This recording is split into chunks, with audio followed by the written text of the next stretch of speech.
Ну, 24 числа, десь о 5 годині ранку, почали бомбити, обстрілювати. Мы просто жили недалеко от границы. Ми якраз на границі.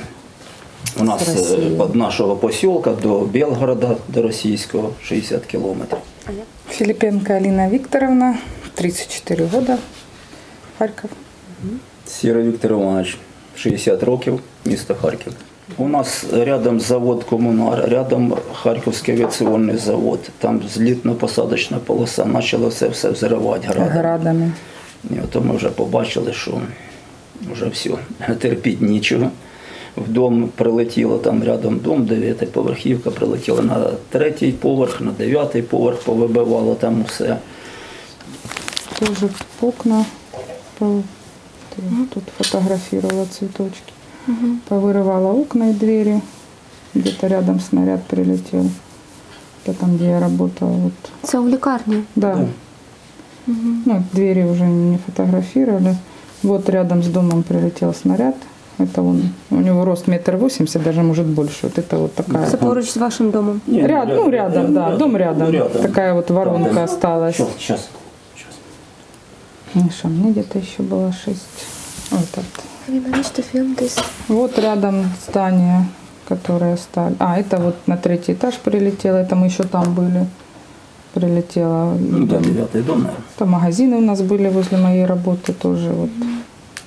На 4-му поверсі вийшли на вулицю, вибігли, жаділися, військові йдуть, спросили, що случилось, ніхто нічого не знає, визвали, каже, по тривозі, а що, де, ніхто нічого. Потім підбігли люди, в нас там недалеко від під'їзду є приміщення АТС, і там є підвал і бомбосховище. Прийшли, пішли туди, условій ніяких там. І от ми з 24 числа і до 3 березня були там. Багато. Там підвал, кілька кімнат там в підвалі, там кімнати були, звісно, умов ніяких. Перві 2 ночі на табуретках сиділи, потім вже ящики зібрали. Самі ящики почали, доски посносили. Доски, фанеру там знайшли, все позастеляли, матраси з дому, одіяла поприносили, все, а то хоч діти якось, щоб спали. Це діти ми фотографували, це ось діти, це вони сиділи, так ви там в курточках спали во всьому. Опалення там не було також? Ні. А потім опалення не було. Столи зробили, все тут. А все, что могли с почалось... досок. Нас 10 человек выехало оттуда. Нас выехало 10 человек. Мы просто тут остались, 5 тут осталось, а остальные уехали. К мужьям поразъезжались. А ті поїхали. Вот это. Вот это одна комната у нас была. Это столько часть людей, которые в одной комнатке мы это. А там дальше уже по всем комнатам было. Приміщення, бомбосховище там чуть далі, воно і від 3-го в поїзді. 3-го в 10 часов ми були в поїзді. Їхали в поїзді, 215 чоловік в поїзді було, у нас собаки, коти в одному вагоні, 215 чоловік. Жарко було. Вода закінчилась, хорошо, що хоч проводник там давав воду свою. Та нічого, ми виїхали з рюкзаком. От тут пособирали, нам сказали, що в вагон брати сумок не можна. Ми взяли по якісь документи свої, і трошки... Документи свої, документи дітей. Розкажіть, як діти переживали все це?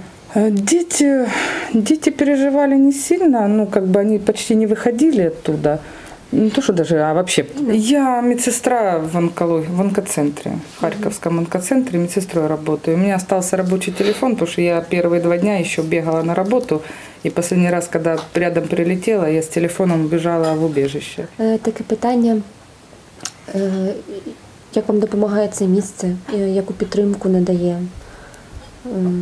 Гуманитарно помогают, вещами помогли. У нас люди очень хорошо помогают, приносят и яйца домашние, и молоко нам приносят детям, и печенье, и бананы. Вот даже утром принесла женщина. Мы сегодня принесли 2 пачки печенья. Це приносять місцеві? Люди, да. И місцеві допомагають, да. І тут же дають, і молоко нам дають же в столовой, все. І місцеві дуже допомагають, хто що може, приносить. Первый день, когда мы сюда приехали, еще гуманитарных вещей не было. Хорошо. Кушать готовят, кормят. То, що там сиділи в підвалі, голодні, холодні. Я ж говорю, що у нас чоловік 600 или 700 Діти в спокійстві, діти на площадках гуляють. Ніде не обстрілюють, ніде нічого. Тобто з вами тут в кімнаті скільки людей живе? в 10. цілому? 10 человек. 10 чоловік. Ну, 4 дітей і 6 у нас дорослих. Я зрозуміла. Які ваші плани чи наміри? Чи ви хочете поїхати Домой за на кордон? роботу. Чи Додому. додому? Так. Ну, люди до сих ласка. пор там сидять. А як ви думаєте, чому вони не хочуть їхати? Не хочуть чи не Некоторым можуть? некуда, некоторые Да. боятся уезжать, потому что в То діти, никуда. то діти. Вот, Она подруга идет. у меня, например, сидит, она не может с грудным ребенком уехать, у нее отец лежачий в доме. Она бегает додому. домой и все равно. Мгм. Они не могут вообще, даже в Харьковскую область не могут выехать, ну, хоть чуть дальше. Поэтому они сидят в убежище. Ну, а є Кому, кто ехать боится в никуда по своїм просто. причинам. Кто так.